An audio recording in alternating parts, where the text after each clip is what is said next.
"I'm too big for you," the giant cowboy warned, his massive frame casting shadows across the trembling black bride straddling his lap, but she whispered back with steel in her voice, "Try me anyway." The townspeople of Cedar Falls had already written her obituary. Another runaway slave who'd freeze to death or crawl back to her master within the week. They saw nothing but a broken woman destined for the grave or the auction block. But the fugitive cowboy hiding in the wilderness saw something else entirely when he pulled her half-dead body from the snow.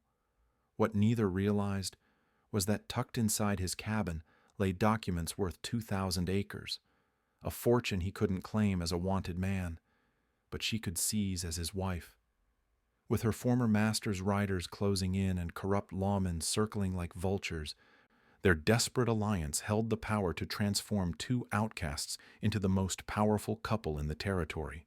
Could their impossible partnership survive long enough to claim an empire, or would the hunters find them first? Before we continue, comment where you are tuning in from. Perhaps we will publish a story there. The blizzard had been raging for 3 days when Delilah Washington finally collapsed. Her bare feet left bloody prints in the snow behind her. The thin cotton dress clung to her shivering frame like a death shroud. She had escaped from Silas Garrett's mining camp with nothing but the clothes on her back and a burning desire for freedom. Her knees buckled beneath an abandoned trading post. The wooden structure offered little shelter, but it would have to do. She crawled underneath an overturned wagon and pulled her arms tight against her chest. The cold bit through her skin like hungry wolves. This was how she would die, free, but frozen. Magnus O'Brien heard the wind howling through the valley as he checked his trap lines. At 6 feet 8 inches, the Irish cowboy moved through the wilderness like a gentle giant. His massive hands could snap a man's neck, but they trembled now as he spotted the dark shape beneath the wagon. The woman was barely breathing. Her lips had turned blue. Frost covered her eyelashes like tiny diamonds. Ox scooped her into his arms as easily as a child. Her body felt like ice against his chest. His cabin sat hidden in a grove of pine trees. Smoke curled from the stone chimney. He kicked open the door and carried her to the fireplace. His calloused fingers worked quickly to wrap her in wool blankets. He had learned basic medicine during his railroad days. Frostbite could claim fingers and toes if left untreated. For 2 days, he nursed her back from the edge of death. He fed her warm broth. He treated her wounds without asking questions. The scars on her wrists told their own story. Someone had kept this woman in chains. When Delilah finally opened her eyes, she expected to see another captor. Instead, she found a bearded giant stirring a pot of stew. His movements were careful and precise. There was gentleness in his actions that surprised her. She studied the cabin while pretending to sleep. Books lined wooden shelves. Maps covered one wall.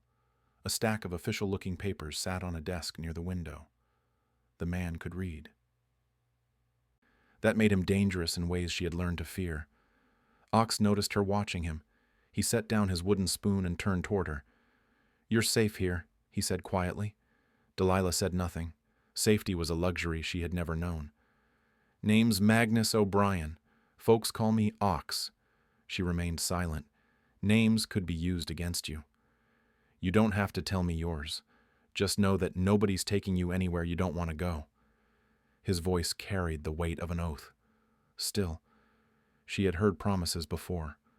Over the following days, Ox shared his story in careful pieces. He had worked for the railroad until he killed a foreman in self-defense. The man had been beating a Chinese worker nearly to death.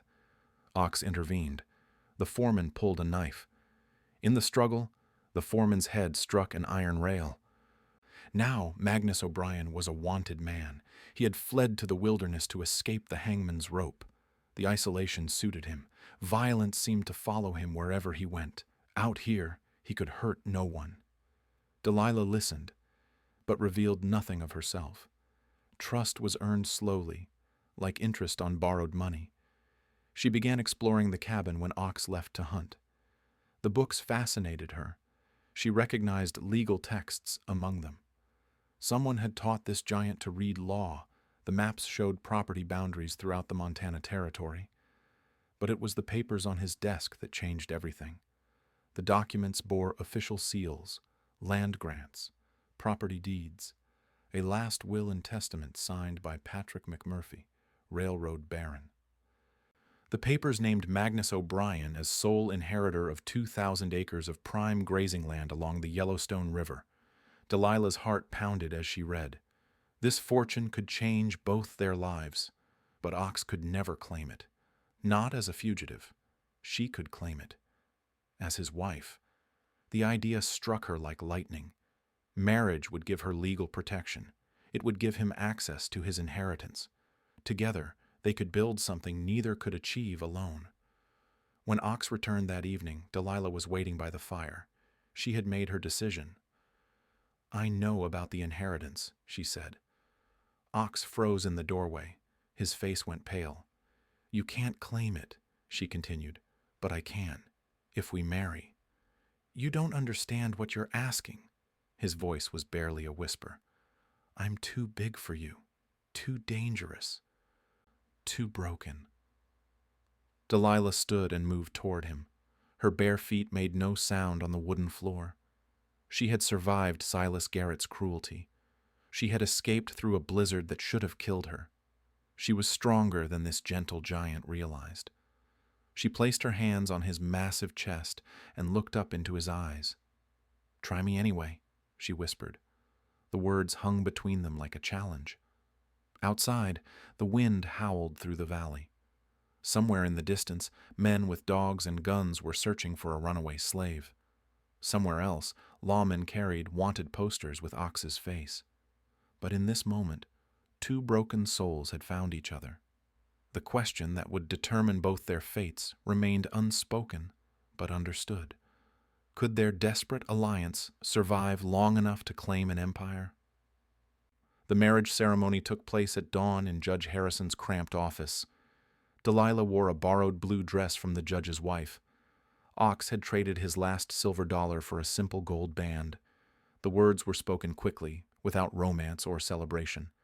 Judge Harrison's weathered face showed skepticism as he signed the certificate. Cedar Falls had never seen such an unlikely union. The townspeople gathered outside his window, whispering among themselves. Some shook their heads in disgust. Others placed bets on how long the marriage would last. Delilah ignored their stares. She had endured worse humiliations than small-town gossip. The legal document in her hand represented power, real power, the kind that could not be taken away by force or intimidation. Their first stop was the land office. Clerk Samuel Wright examined the inheritance papers with growing amazement. 2,000 acres of prime cattle country, water rights included, mineral rights reserved. The McMurphy estate was worth more than most men saw in a lifetime. Wright's attitude shifted when he read the marriage certificate. A property-owning woman commanded respect even in frontier Montana. He processed the claim with newfound courtesy. Mrs. Delilah O'Brien now legally controlled one of the largest ranches in the territory. Word spread through Cedar Falls like wildfire. The giant fugitive and the runaway slave had just become the wealthiest couple in 3 counties. Some townspeople who had sneered that morning now offered congratulations. Others plotted in shadowed corners. Dr. Elizabeth Chen observed the drama from her medical practice across the street. The Chinese physician had faced her own share of prejudice since arriving in Cedar Falls. She recognized the dangerous territory the O'Briens now occupied. Success made enemies faster than failure made friends. Reverend Moses Johnson watched from the steps of his small church. The black preacher served a congregation of former slaves and free men living on the outskirts of town. He had performed many weddings, but none quite like this. The O'Brien union represented something larger than romance. It was a declaration of war against the natural order. That afternoon brought the first test. Silas Garrett rode into town with 4 armed men behind him. The mining camp owner had tracked his escaped property across 200 miles of wilderness. He would not return empty-handed. Garrett dismounted outside the sheriff's office. His boots clicked against the wooden boardwalk like a countdown timer. Sheriff Tom Bradley emerged to greet him. The 2 men shook hands like old business partners. Delilah saw them through the general store window. Her blood turned to ice water. She had hoped for more time. Weeks, perhaps months before her past caught up with her. Instead, she had barely enjoyed 6 hours of freedom. Ox noticed her sudden stillness. He followed her gaze to the men outside. His massive hands slowly curled into fists. The violence he had tried to escape was calling him back. "We leave now," he whispered. "No." Delilah's voice carried absolute authority. "We face this here, on legal ground." Garrett pushed through the store's front door. His eyes locked onto Delilah immediately. A cruel smile spread across his weathered face. "There's my missing property," he announced loudly. "Been looking all over creation for you, girl." The other customers stepped back nervously. Everyone knew Silas Garrett's reputation. Men who crossed him had a habit of disappearing into mine shafts. Delilah straightened her spine. She had spent years memorizing every legal text in Reverend Patterson's library back in Virginia. The old preacher's wife had taught her to read in secret. Those stolen lessons were about to pay dividends. "I'm no longer your concern, Mr. Garrett. I'm a married woman now. Mrs. O'Brien, if you please." Garrett laughed harshly. "Marriage don't mean nothing when you're stolen property. You owe me 3 years' room and board, plus interest." "Show me the contract," Delilah demanded. Garrett produced a folded paper from his coat pocket. Delilah examined it carefully. Her legal training kicked in like muscle memory. She spotted the flaws immediately. "This document bears no official seal," she observed. "The signature is undated. The terms violate territorial labor laws established in 1845. The store fell silent. No one expected a former slave to cite legal precedent from memory. "Furthermore," Delilah continued, "my marriage to Mr. O'Brien grants me property rights under Territorial Statute 712. Any attempt to seize my person constitutes kidnapping under federal law." Garrett's face reddened with rage. "You think fancy words will save you? I got Sheriff Bradley's backing. He knows the law better than some uppity slave girl." "Then let's test that knowledge," Delilah replied calmly. She walked past Garrett toward the door.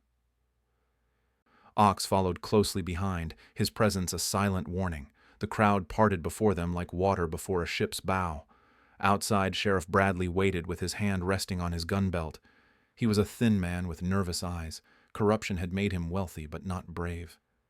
"Mrs. Bradley," Delilah addressed him formally, "Mr. Garrett claims you support his unlawful demands. I trust he misunderstood your position." Bradley glanced between Garrett and the gathered crowd. Half the town was watching now. Whatever happened next would be remembered for years. "Well now," Bradley stammered, "this here's a complicated situation." "No," Delilah said firmly. "It's quite simple. Will you uphold territorial law or violate your oath of office?" The question hung in the air like smoke from a gunshot.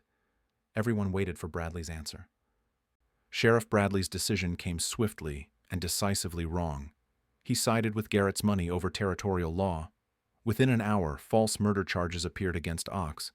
A convenient witness claimed the giant had killed a traveling merchant 2 weeks prior. The timing was impossible, but logic mattered little when corruption ran deep. Delilah and Ox fled Cedar Falls as the sun set behind the mountains. Their brief taste of legitimacy crumbled like autumn leaves. The 2,000 acres might as well have been on the moon. Dead men could not inherit land. Neither could their widows. They took shelter in an abandoned mining claim 20 miles south of town. The previous owner had given up searching for gold and moved to California. His loss became their temporary sanctuary. Ox covered the entrance with brush while Delilah planned their next move. The false charges stung worse than losing the inheritance. Someone had orchestrated this persecution with surgical precision. Garrett wanted his escaped property back, but Sheriff Bradley's involvement suggested deeper motives. The corrupt lawmen stood to gain something valuable from their destruction. Delilah spent 3 sleepless nights reviewing every detail of the inheritance papers. The McMurphy estate documents told a story beyond simple generosity. Patrick McMurphy had been more than a railroad baron. He was a meticulous record keeper who documented every business transaction. His death certificate raised immediate questions. Natural causes, the report claimed. Heart failure at age 52. But McMurphy's personal notes suggested perfect health just days before his demise. He had planned to visit his lawyer about updating his will. The appointment never happened. Dr. Chen arrived at their hideout on the fourth morning. The Chinese physician brought medical supplies and disturbing news. More charges had appeared against Ox: cattle rustling, horse theft, armed robbery. The accusations multiplied like weeds after rain. "They're building a case for hanging," Chen warned quietly. "Bradley wants you dead or gone." She also brought hope in the form of information. Chen had treated Patrick McMurphy during his final illness. The symptoms she observed did not match heart failure: severe stomach pain, violent nausea, convulsions before death. The signs pointed toward poisoning. "I wanted to investigate further," Chen explained. "But the body was buried quickly. No autopsy performed, very unusual for a man of his standing." Delilah felt the pieces clicking together in her mind. McMurphy's murder had been carefully planned. Someone had killed him to prevent the inheritance transfer. That same someone now worked to eliminate the rightful heirs. Reverend Johnson visited 2 days later. The black preacher brought food and crucial intelligence from his congregation. Former slaves working throughout the territory had eyes and ears in unexpected places. They had been watching. They had been listening. "Garrett's been meeting with Bradley regular-like," Johnson reported. "Planning something big. Word is they got papers ready to seize your land once you're declared dead." The conspiracy extended beyond simple greed. Garrett and Bradley had formed a partnership to steal the McMurphy inheritance through manufactured legal proceedings, kill or exile the heirs, then claim the property through forged documents and corrupt court orders. But their plan had one fatal flaw. They assumed their victims would run or fight. They never expected a legal counterattack. Delilah began her investigation in earnest. She needed proof of McMurphy's murder. She needed evidence of the conspiracy.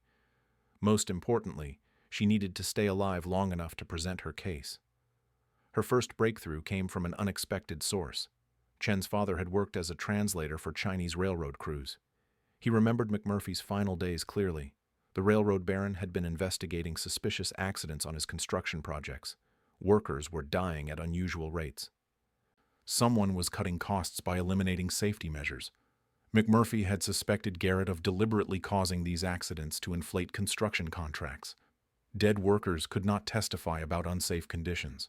Garrett collected payment for full crews while using skeleton teams on dangerous jobs. The second breakthrough came from Reverend Johnson's network. A former house servant had worked in McMurphy's mansion during his final week. She remembered a visitor arriving unexpectedly, a mining man who brought special coffee beans as a gift. McMurphy had fallen ill hours after drinking his morning cup. Delilah now had motive and method. Garrett had killed McMurphy to prevent exposure of his deadly railroad schemes. The inheritance was secondary profit from the primary crime. But proving murder required more than circumstantial evidence. She found that proof in the most unlikely place. Judge Harrison's office contained all official death records for the territory. Breaking in required skills she had never practiced. Ox's massive frame could not fit through windows or crawl spaces. The task fell to her alone. The courthouse break-in happened during the new moon. Delilah slipped through a rear window like a shadow. Her bare feet made no sound on the wooden floors. Years of sneaking around plantation houses had taught her to move without detection. Harrison's files contained McMurphy's complete medical records. Dr. Chen had been right about the suspicious symptoms, but buried deeper in the folders was something even more valuable. McMurphy had dictated a sealed statement to his lawyer just days before his death. The statement named Silas Garrett as a suspected murderer. McMurphy had discovered evidence of deliberate worker deaths on railroad projects. He planned to present this evidence to territorial authorities. Garrett's coffee gift had ended that threat permanently. The sealed statement also contained McMurphy's suspicions about his own safety. He feared Garrett might try to kill him before the evidence could be revealed. As insurance, he had hidden detailed records of Garrett's crimes in a secret location. Those records would prove everything: murder, conspiracy, fraud. The evidence existed somewhere in Cedar Falls. Delilah just had to find it before Garrett's manhunters found her. The hunt was about to become a race against death itself. The hidden records were buried beneath the floorboards of McMurphy's old office above the general store. Delilah found them wrapped in oilcloth like precious treasure. Ledgers filled with names, dates, and payments, letters detailing systematic murder disguised as workplace accidents, financial documents proving Garrett had collected blood money for every death. The evidence painted a horrifying picture. 23 Chinese workers had died building the mountain railway line. Garrett received bonus payments for each completed mile, regardless of casualties. He deliberately weakened support beams and used inferior materials. When sections collapsed, he blamed worker incompetence and collected insurance payouts. McMurphy had uncovered the scheme through his own investigation. Railroad barons rarely concerned themselves with worker safety, but 23 deaths on a single project demanded explanation. His private detective had traced the corruption directly to Garrett's mining operation. The final document was McMurphy's insurance policy, a complete confession written in Garrett's own hand. The mining boss had signed it during a drunken evening, believing he was authorizing a standard construction contract. McMurphy's lawyer had witnessed the signature and notarized the document. Delilah now possessed enough evidence to hang Garrett and destroy Bradley's career. But presenting it required returning to Cedar Falls and facing the combined might of their enemies. The corrupt sheriff controlled the courthouse. Garrett controlled the jail. Together they could stage any number of convenient accidents. Judge Harrison represented the only hope for legitimate justice. The old magistrate had shown fairness during their marriage ceremony. His reputation for honesty was legendary throughout Montana Territory. If anyone would listen to evidence over bribes, it was Harrison. Dr. Chen agreed to arrange the meeting through intermediaries. Her medical practice provided perfect cover for secret communications. Patients came and went at all hours without suspicion. Messages could be hidden in medicine bottles or bandage wrappings. Harrison's response came swiftly. He would hear their case, but only under specific conditions. The meeting must take place in his private chambers after official court hours. No weapons allowed, no associates present beyond essential witnesses. One chance to present evidence before he decided their fate. The appointed night was moonless and bitter cold. Delilah and Ox approached the courthouse through back alleys and shadows. Chen waited by the rear entrance with Reverend Johnson. Their small group represented the only honest power left in Cedar Falls. Harrison's chambers were dimly lit by oil lamps. The elderly judge sat behind his massive oak desk like a mountain of moral authority. His weathered hands moved slowly as he examined each document Delilah presented. Minutes passed in absolute silence. "These are serious accusations," Harrison finally spoke. "Murder, conspiracy, fraud. You're asking me to believe prominent citizens are criminals." "The evidence speaks for itself," Delilah replied calmly. Harrison continued reading. McMurphy's confession letter drew particular attention. The judge had known the railroad baron personally. They had served together on territorial development committees. McMurphy's concerns about worker safety had been documented in official proceedings. "Garrett's signature appears genuine," Harrison observed. "But handwriting can be forged?" Chen stepped forward with her medical testimony. The symptoms she had observed matched arsenic poisoning perfectly. McMurphy's rapid decline and specific ailments left little doubt about the cause of death. Professional examination of the body would confirm her diagnosis. Johnson added his community's observations. Garrett's men had been seen dumping materials into abandoned mine shafts. Strange chemical odors drifted from his processing facilities. Workers who asked questions about safety procedures quickly disappeared from their jobs. The cumulative evidence created an undeniable pattern. Garrett was a killer who used poison, accidents, and intimidation to eliminate threats. His partnership with Bradley provided legal protection for criminal activities. Together, they had turned Cedar Falls into their private kingdom of corruption. Harrison set down the final document and leaned back in his chair. His decision would determine whether justice or conspiracy ruled Montana Territory. The choice between law and lawlessness rested in his weathered hands. "I've seen enough," he announced quietly. "These charges warrant full investigation." Relief flooded through Delilah like warm sunshine. Legal recognition of their evidence meant Garrett and Bradley could no longer hide behind official protection. The conspiracy was exposed. Justice would finally triumph over corruption. But Harrison's next words carried ominous warning. "However, Presenting this case publicly will require exceptional courage. Garrett has allies throughout the territory. Bradley controls local law enforcement. Witnesses may face intimidation or worse. Are you prepared for that battle? Delilah looked at Ox, then at their brave supporters. Chen risked her medical practice by opposing powerful men. Johnson endangered his congregation by challenging the established order. They had all chosen justice over safety. "We're ready," she answered for all of them. Harrison nodded slowly. "Then we proceed at dawn. I'm calling an emergency territorial hearing. Garrett and Bradley will be summoned to answer these charges publicly. The entire community will witness their response to evidence." The judge reached into his desk drawer and produced an official document. He signed it with careful strokes and applied his territorial seal. The paper granted temporary protection to all witnesses until the hearing concluded. "This won't stop desperate men from trying desperate measures," Harrison warned. "But it makes their actions official crimes against territorial authority. They'll think twice before moving against you openly." Outside the courthouse, Cedar Falls slept peacefully under winter stars. The townspeople had no idea their world would change completely with tomorrow's sunrise. Justice was finally coming to Montana territory. The question now was whether it would arrive in time to save everyone who had fought for it. Dawn brought the entire population of Cedar Falls to the courthouse steps. Word of the emergency hearing had spread through the town like wildfire during the night.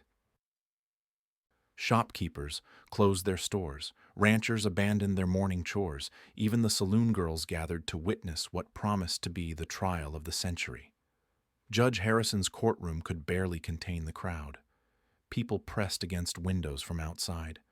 Others climbed onto each other's shoulders for better views.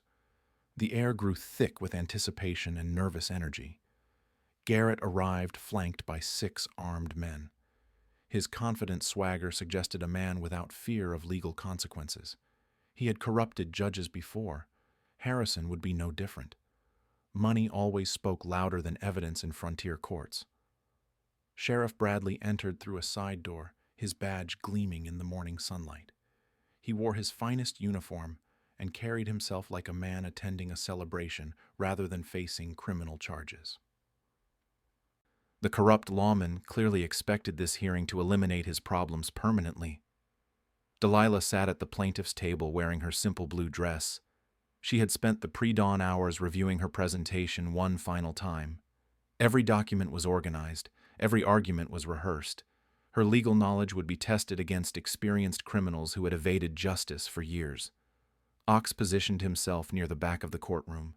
His massive frame commanded respect even from Garrett's armed guards. The gentle giant had agreed to let Delilah handle the legal battle. Violence would only confirm their enemy's accusations. Harrison called the hearing to order with 3 sharp strikes of his gavel. The crowd fell silent immediately. Everyone understood they were witnessing history being made. The outcome would reshape power structures throughout Montana territory. "Mrs. O'Brien," Harrison addressed Delilah formally, "present your evidence against the accused." Delilah rose with calm dignity. She began with McMurphy's medical records, establishing the suspicious nature of his death. Dr. Chen provided expert testimony about arsenic poisoning symptoms. The railroad baron had been murdered by someone with access to his private quarters. The crowd murmured as details emerged. McMurphy had been a respected figure in territorial development. News of his murder shocked even those who had suspected foul play. Several townspeople crossed themselves and whispered prayers for his soul. Next came the financial documents proving Garrett's systematic killing of railroad workers.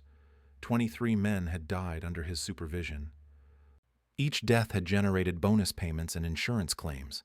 The mathematical precision of the murders revealed cold-blooded calculation rather than unfortunate accidents. Garrett's face remained impassive during the presentation. He had faced accusations before and survived through intimidation and bribery, but the evidence against him was more comprehensive than he had expected. Someone had been very thorough in their investigation. The signed confession provided the most dramatic moment. Delilah held up the document bearing Garrett's notarized signature. His own words admitted to weakening support structures and using inferior materials. The confession detailed specific methods for causing fatal accidents while avoiding legal responsibility. "This signature is a forgery," Garrett declared loudly. I never wrote those words. Harrison examined the document carefully.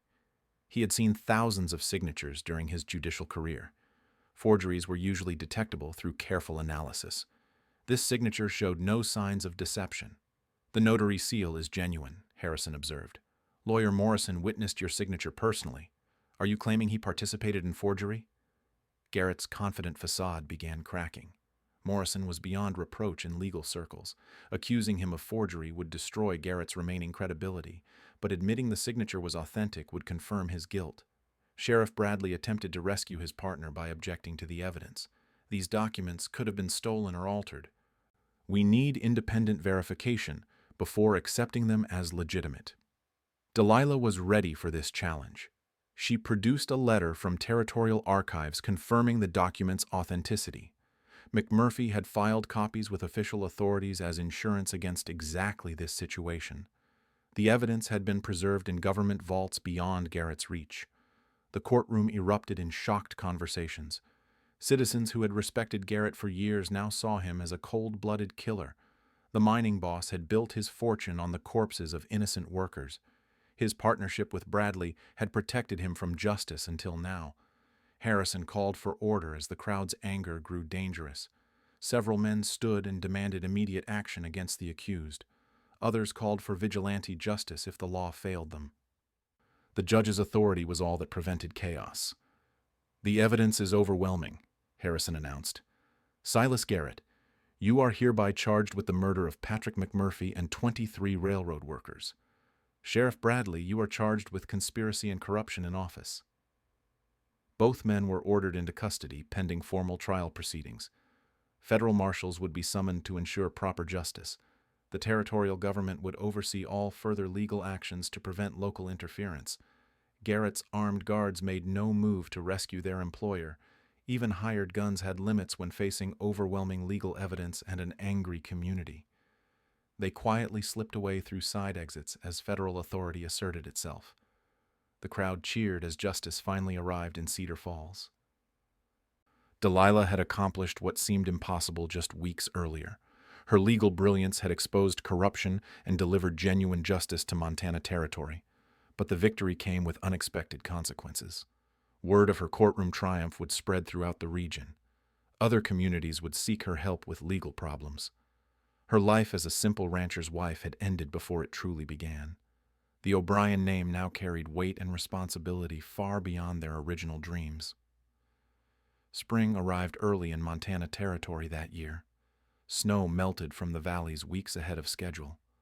Wildflowers bloomed across the meadows like scattered jewels. The O'Brien Ranch emerged from winter's grip more beautiful than anyone had imagined. Delilah stood on the porch of their newly constructed home, watching Ox direct the building of their third barn. Chinese carpenters worked alongside Irish laborers and former slaves. The diverse crew had become a model for territorial integration. Other ranches sent representatives to study their methods. The ranch employed 47 people by late spring. Families had built homes throughout the valley. A small school operated 3 days per week. Dr. Chen opened a medical clinic near the main house. Reverend Johnson conducted services every Sunday in a grove of cottonwood trees. Their success had transformed Cedar Falls as well. New businesses opened weekly to serve the growing population. The railroad announced plans for a spur line to transport cattle to eastern markets. Property values increased as investors recognized the region's potential. Judge Harrison visited frequently to consult with Delilah on legal matters affecting the territory. Her courtroom victory had established her reputation as the finest legal mind in Montana. Governors from neighboring territories sought her advice on constitutional questions. But it was the personal transformation that mattered most. Delilah had found her true calling in building community, rather than pursuing individual success. The frightened woman who had collapsed in a blizzard no longer existed. In her place stood a confident leader who commanded respect through wisdom rather than fear. Ox had discovered his own gifts extended far beyond physical strength. His gentle nature and moral authority made him a natural mediator for disputes. Workers brought their problems to him before seeking outside intervention. His decisions were accepted without question because everyone trusted his fairness. The wedding ceremony took place on the first anniversary of their legal marriage. This time, the entire community participated in the celebration. Families traveled from hundreds of miles away to witness the romantic culmination of their legendary partnership. The ceremony site was chosen carefully. They stood beside the stream where Ox had first carried Delilah to safety. The abandoned trading post had been rebuilt as a chapel. Wildflowers decorated every surface. The scent of pine and fresh grass filled the mountain air. Reverend Johnson performed the service with tears streaming down his weathered cheeks. He had witnessed many unions during his ministry, but none had touched his heart quite like this one. Their love story represented hope for everyone who had ever been cast aside by society. Dr. Chen served as Delilah's attendant. The Chinese physician had become more than a friend during their shared struggles. She represented the international character of their growing community. Her presence symbolized acceptance across all cultural boundaries. Judge Harrison walked Delilah down the makeshift aisle. The elderly magistrate had volunteered for the honor after learning she had no family present. His participation demonstrated how completely the legal establishment had embraced their union. Ox wore a suit tailored specifically for his massive frame. The black wool emphasized his gentle dignity rather than his intimidating size. His weathered hands trembled slightly as he waited for his bride to approach. The violent man from his past had been replaced by someone worthy of love. Delilah's dress was simple white cotton sewn by the women of their community. Every stitch represented affection and acceptance from neighbors who had once viewed her with suspicion. She carried wildflowers picked that morning from their own meadows. The vows they exchanged were personal and profound. No traditional words could capture their unique journey from desperation to triumph. They promised to face whatever challenges life brought with the same partnership that had already overcome impossible odds. When Johnson pronounced them husband and wife, the entire crowd erupted in celebration. Musicians struck up a waltz. Tables groaned under the weight of contributed food. Children ran between the dancing couples like happy spirits blessed by the occasion. Dr. Yika Chen approached the couple during the reception with news that would complete their joy. Delilah was expecting their first child. The baby would arrive in late autumn, adding another blessing to their remarkable year. The announcement brought fresh tears and renewed celebration. This child would be born into freedom and prosperity that neither parent had known during their own childhoods. The O'Brien legacy would continue through generations raised on principles of justice and equality. As evening approached, lanterns illuminated the dancing area. Couples swayed to gentle music under stars that seemed brighter than usual. The celebration would continue until dawn, marking not just a wedding, but the birth of a new kind of community. 5 years later, Delilah and Ox stood on their porch watching the sunset paint the mountains gold and crimson. Their son played in the yard with children from a dozen different backgrounds. Their daughter slept peacefully in Delilah's arms, dreaming dreams that would never be limited by the circumstances of her birth. The O'Brien Ranch had become the largest employer in Montana Territory. Their innovations in cattle breeding and land management were studied throughout the American West. More importantly, they had proven that diverse communities could thrive when built on mutual respect and shared opportunity. Letters arrived weekly from other territories requesting Delilah's assistance with legal and social challenges. Her reputation had spread far beyond Montana's borders, but she remained committed to the valley where her new life had begun. Their love story had become legend throughout the frontier. Songs were written about the giant cowboy and the brilliant woman who had found strength in each other. Their example inspired countless others to look beyond surface differences toward deeper human connections. The scared fugitives who had once hidden in an abandoned mine now stood as pillars of their community, proof that love and partnership could indeed overcome any obstacle.